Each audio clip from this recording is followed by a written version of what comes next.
Line integrals का ये second video, और अब शुरू हम कर रहे हैं इवेल्यूएशन ऑफ लाइन इंटीग्रल्स। पहले वीडियो में फाउंडेशन दिया हमने। पहले तो डेफिनेशन बताया जाए, what is line integral.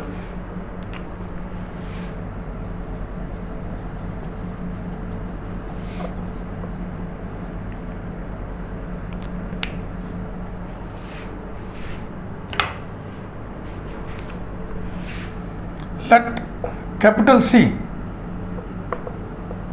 vector R is equal to vector R of S be a curve and capital F arrow of small r vector be a continuous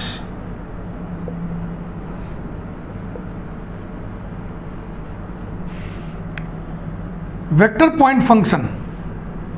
point function उस function को कहते हैं जो point के coordinates पर depend करे या point के पोजीशन वेक्टर पर डिपेंड करे। तो R general point X Y का पोजीशन वेक्टर है, एक्स वाई जेड का vector point function.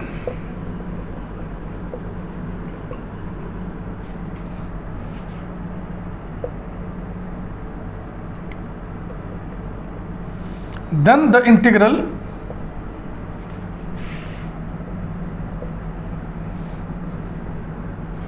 Integral over C, ऐसे लिखते हैं, पढ़ते हैं integral over C capital F arrow dot D vector R is called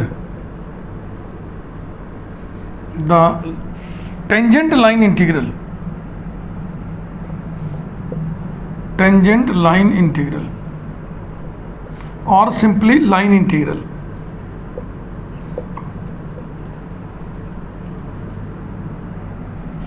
of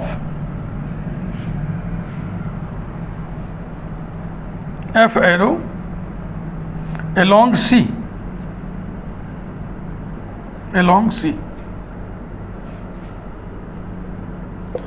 curve जो C है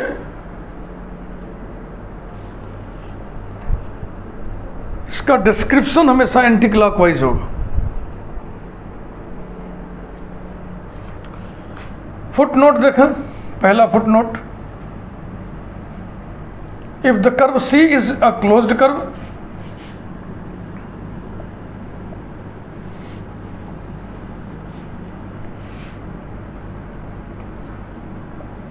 then we write the line integral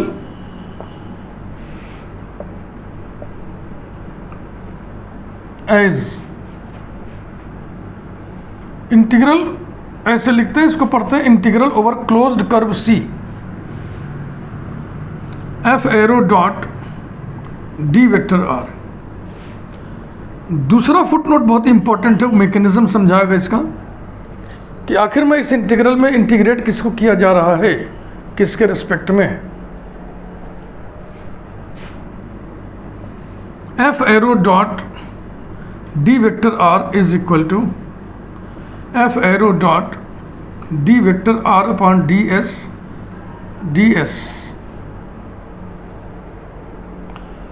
पिछले वीडियो में आपको हम बताए थे unit vector along the tangent at general point P with position vector small r vector is T cap equals to D vector R by D S. तो ये हो गया F arrow dot T cap D S. ये dot product है, scalar होगा। पिछले video में ही हमने आपको बताया था what is the meaning of vector A dot B cap. Scalar component जिसको प्रोजेक्शन कहते हैं, scalar component of vector A on vector B projection होता तो ऑन लिखते हैं, कंपोनेंट है तो एलोंग लिख रहे हैं, की ओर, एलोंग वेक्टर बी की दिशा की ओर। तो ये क्या हुआ, scalar component scalar component of capital F arrow along tangent vector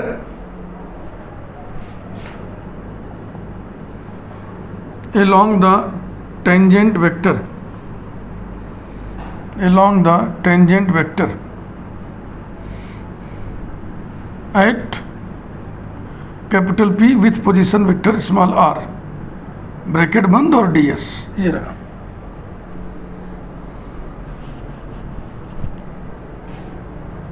ये आपको मैकेनिज्म समझा रहा है। लाइन इंटीग्रल में दरअसल आप इंटीग्रेट कर किसको रहे हो?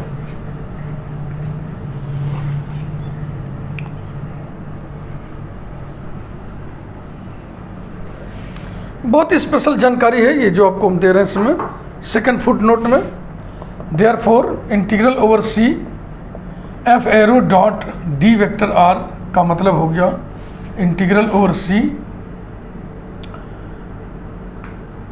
Scalar component of F arrow along the tangent, हाँ along the tangent वेक्टर लिखे या along the tangent लिखे, और ds, this is the line integral।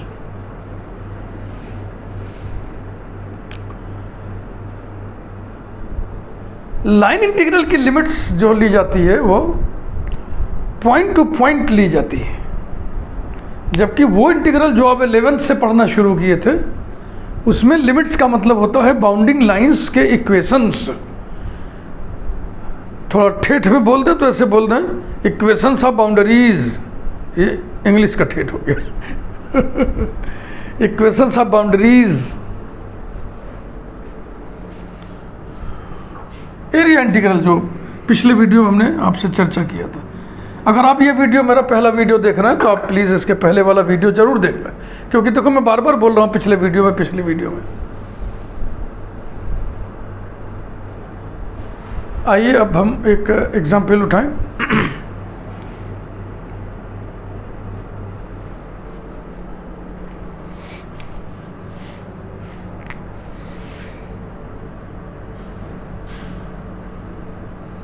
Examples,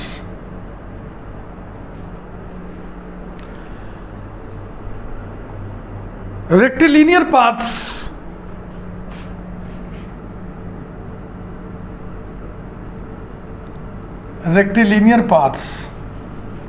number 1। ऐसे रेक्टिलिनियर पाथ्स पे 2 वीडियोस देंगे आपको, 2 वीडियोस हम कर्विलिनियर पाथ्स पे देंगे और फिर एक वीडियो कर्विलिनियर पाथ्स का ही पर्टिकुलर फॉर्म सर्कुलर पाथ पे देंगे। रेक्टिलिनियर पाथ पे पहला एग्जाम्पल है, ये उठाएं।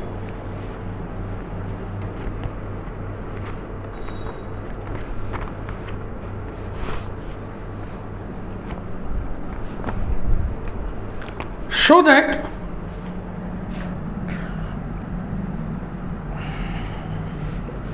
Example 1,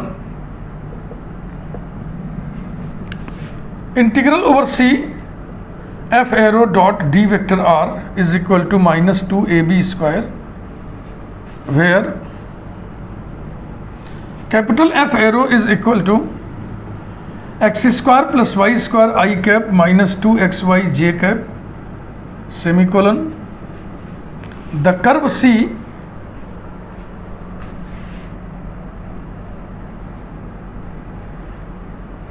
is the rectangle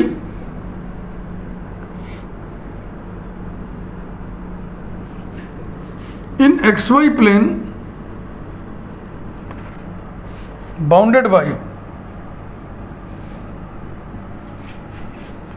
x equal to 0, x equal to a, y equal to 0, y equal to b।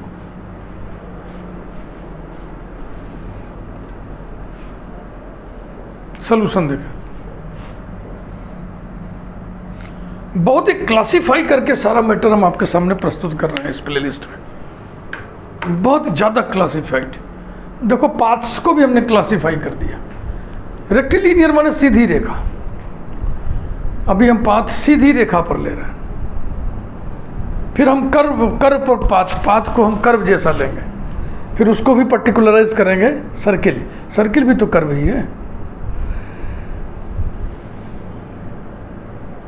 इतने क्लासिफाइड एग्जाम्पल्स बताने के बाद फिर आपको हम बताएंगे use of application of line integrals.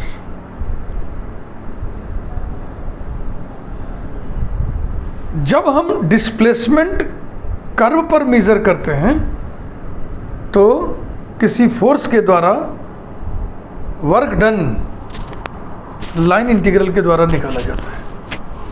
ये बहुत सुंदर सा मैकेनिज्म, बड़ा रोचक, बहुत इंटरेस्टिंग है।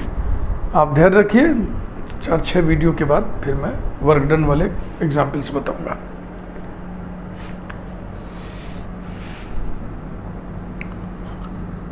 F arrow is given to be x square plus Y square I cap minus 2xy J cap. In xy plane 2 dimensional geometry हो गई। Position vector of general point xy is given to be small r vector is equal to x I cap plus y j cap and so d स्मॉल r vector will be dx with I cap plus dy with j cap. Is it clear? अब आप f arrow dot d vector r calculate कर लें। f arrow dot d vector r is equal to X square plus Y square I cap minus 2xy J cap dot dx I cap plus dy J cap is equal to X square plus Y square dx minus 2xy dy।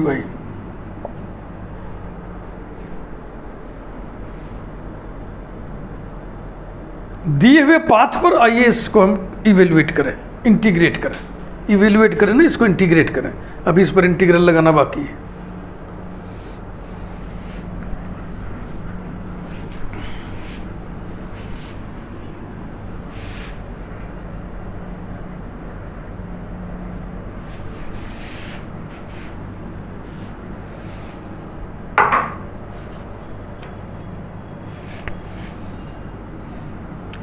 XY plane में rectangle बनाइए। एक line दी गई है x equal to 0 और एक boundary है इस rectangle की x equal to a।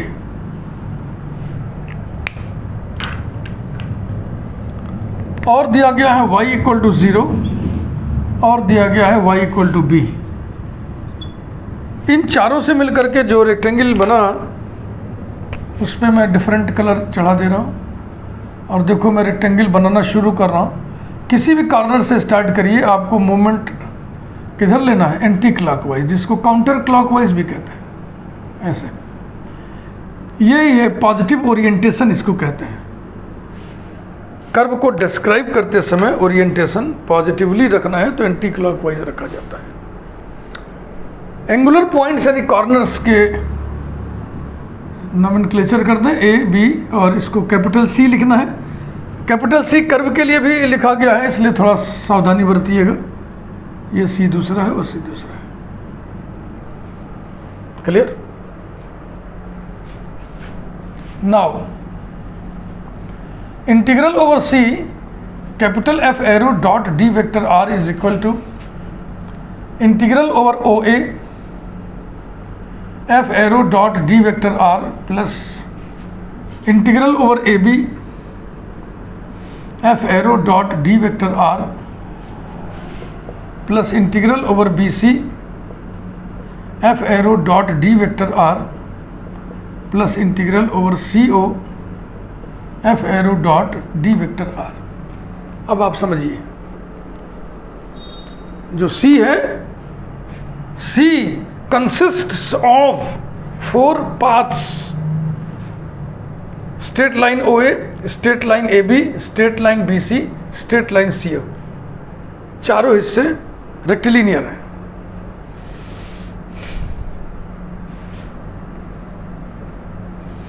F dot d are सभी जगह रख दें, equals to integral over OA F dot d r x square plus Y square D x minus 2xy dy plus integral over A B x square plus Y square D x minus 2xy dy plus integral over B C x square plus Y square D x minus 2xy dy plus integral over C O x square plus Y square D x minus 2xy dy।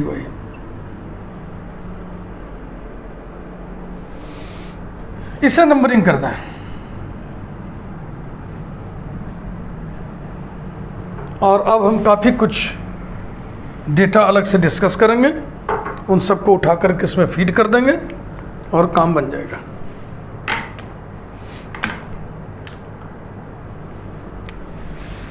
Number 1, on the path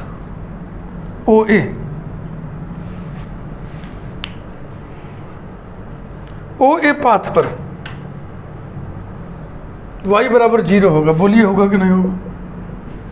y बराबर 0 इस पूरी line पर कहीं भी होगा ना, y बराबर 0। तो OA का इक्वेशन क्या हुआ? y बराबर 0। अगर y 0 है तो dy भी तो 0 होगा।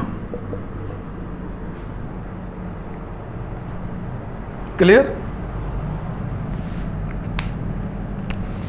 Number 2,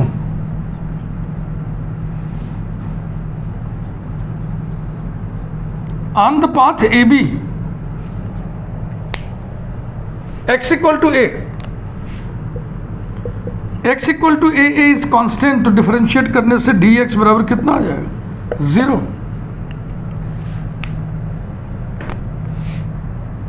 third, on the path BC y equal to b, b constant है इसलिए डिफरेंशिएट करने पर dy बराबर 0 आएगा। और नंबर 4,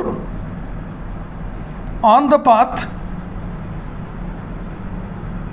CO, CO का इक्वेशन वही होगा जो y एक्सिस का, माने x इक्वल टू 0, और इसलिए dx विल बी 0। ये सब फीड करिए नंबर 1 में।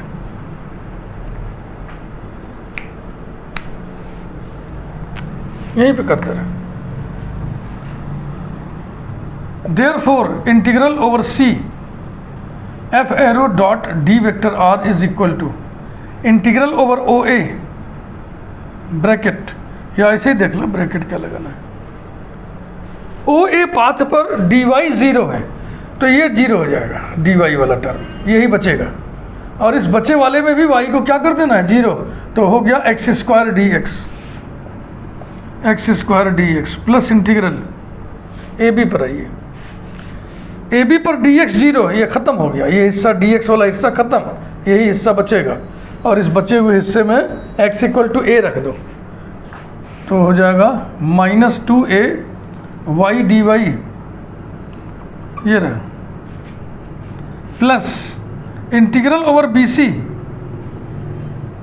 ये है BC वाला, BC पर dy 0 है, ये ख़त्म, ये हिस्सा बचेगा, और इस बचे हिस्से में y b है, तो x square plus B square dx, x square plus B square dx, और प्लस इंटीग्रल ओवर CO में dx 0 है भैया, dx ख़त्म, यही बचेगा, और इस बचे वाले पोर्शन में भी आप x जब 0 रख दोगे तो 0 dy बचेगा, 0 dy। अब इन सभी में केवल लिमिट्स लिखना बाकी है। यह कन्वर्जन आपने सीख लिया, पाथ के इक्वेशंस की मदद से ये कन्वर्जन आपको हर सवाल में करना होगा। अब हम लिमिट्स आपको सिखा रहे हैं। लाइन इंटीग्रल पढ़ते समय लिमिट कैसे निर्धारित किए जाते हैं?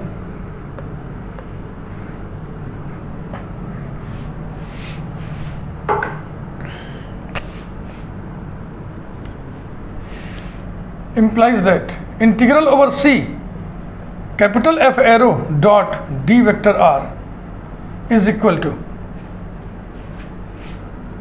Integral x square D x. X की लिमिट चाहिए ओ ए पर, तो ये लिखेंगे हम x एट O और x at A plus integral दूसरा वाला -2a into y d y. A B पर y लिखेंगे हम, ए बी पर y की लिमिट कैसे लिखेंगे, y at A y at B, y at A y at B plus integral over B C x square plus B square D X. D X है तो X की limit चाहिए, X at B lower limit, X at C upper limit, P C माने B से C तक, और plus integral 0 D Y over C ओ,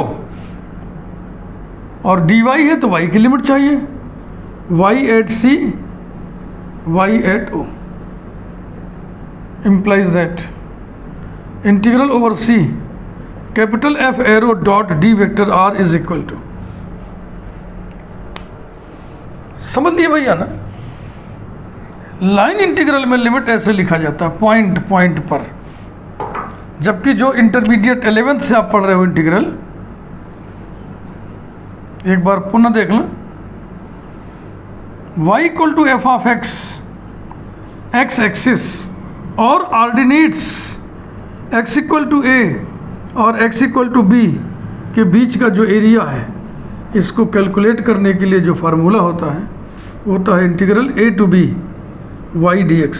ये इसमें x इक्वल टू a क्या चीज़ है, इस बाउंड्री का इक्वेशन है, और y इक्वल टू b क्या है, x इक्वल टू b क्या है, इस बाउंड्री का इक्वेशन है। तो ये जो एरिया इंटीग्रल होता है, इसके जो लिमिट्स होते हैं वो बाउंडिंग लाइंस के इक्वेशंस से होते हैं, बाउंड्रीज के इक्वेशंस होते हैं। लाइन इंटीग्रल में ऐसी बात नहीं है, लाइन इंटीग्रल में पॉइंट पॉइंट पर लिमिट लिखते हैं। ये अंतर आप समझ लीजिए। लाइन इंटीग्रल एक दूसरे किस्म का इंटीग्रल है जो आप जीवन में पहली बार पढ़ रहे हैं। शुरू करें। Integral x square D x, O पर एक्स 0, ए पर x a, plus integral -2a into y square d y. A पर वाई एक्स एक्सिस का पॉइंट है तो वाई 0 होगा, और बी पर y small b, plus next integral x square plus B square D x, b पर x a और c पर x 0, plus integral 0 D y, c पर वाई बी और ओ पर वाई 0। अब ये इंटीग्रल आपका वही सादा सादा इंटीग्रल हो गया, एरिया इंटीग्रल में कन्वर्ट हो गया। फटाफट इसको कैलकुलेट कर लें। implies that integral over C capital F arrow dot D vector R, पहला एग्जाम्पल है इसलिए हम कुछ भी उछल कूद स्टेपिंग में नहीं मचा रहे हैं, हर छोटी से छोटी बात लिख रहे हैं कैलकुलेशन में। इंटीग्रेट करिए, एक्स क्यूब बाई 3 लिमिट लेंगे तो आएगा a क्यूब बाई 3,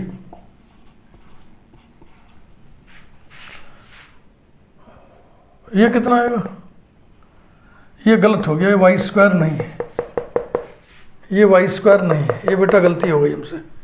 हमको अच्छी तरह याद है कि ये वाई स्क्वायर नहीं है, वाई है, ये वाई है। इसके पहले वाले स्टेप को भी देख लेना, वहाँ भी तो नहीं हमने ऐसे लिख दिया।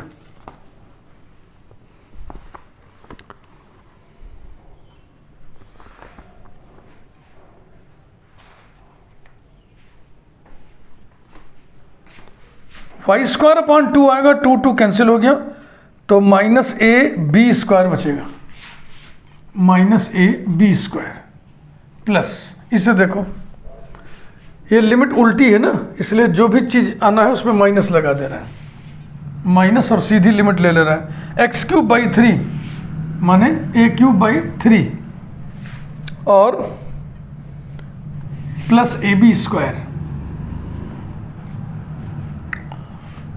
जीरो का डेफिनेट इंटीग्रल जीरो होता है।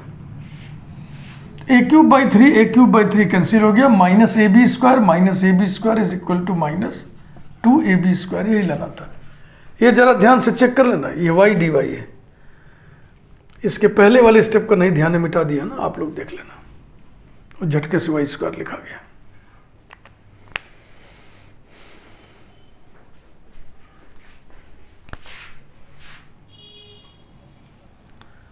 एक बात अलग से समझ लें आप, integral of zero, integrals of zero, हम जानते हैं कि D by D x arbitrary constant zero के बराबर होता है, इसलिए इसलिए जीरो का इंटीग्रल एक्स के रिस्पेक्ट में क्या होगा, आर्बिट्रेरी कांस्टेंट होगा। जीरो का इंटीग्रल आर्बिट्रेरी कांस्टेंट होता है। यहाँ पर इंटीग्रल बोले तो इनडेफिनिट इंटीग्रल की बात हुई है।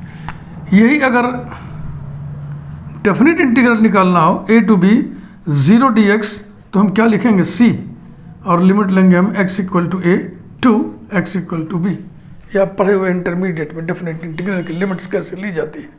पहले अपर लिमिट रखते हैं, फिर माइनस लगाते हैं, फिर लोअर लिमिट रखते हैं। c में x इक्वल टू b रखेंगे तो क्या आएगा, c, क्योंकि इसमें x ही नहीं है, माइनस, फिर c में x इक्वल टू a रखेंगे तो क्या आएगा, c, और फाइनली क्या आ गया, 0। ये आपको जानना चाहिए, आप जान भी रहे होंगे। यदि आप नहीं जान रहे हैं तो अच्छी बात नहीं है, और आज हमने जनवा दिया, अब आप हमेशा के लिए जान जाइए। ज़ीरो का इंटीग्रल आर्बिट्रेरी कांस्टेंट होता है, लेकिन ज़ीरो का डेफिनेट इंटीग्रल ज़ीरो होता है।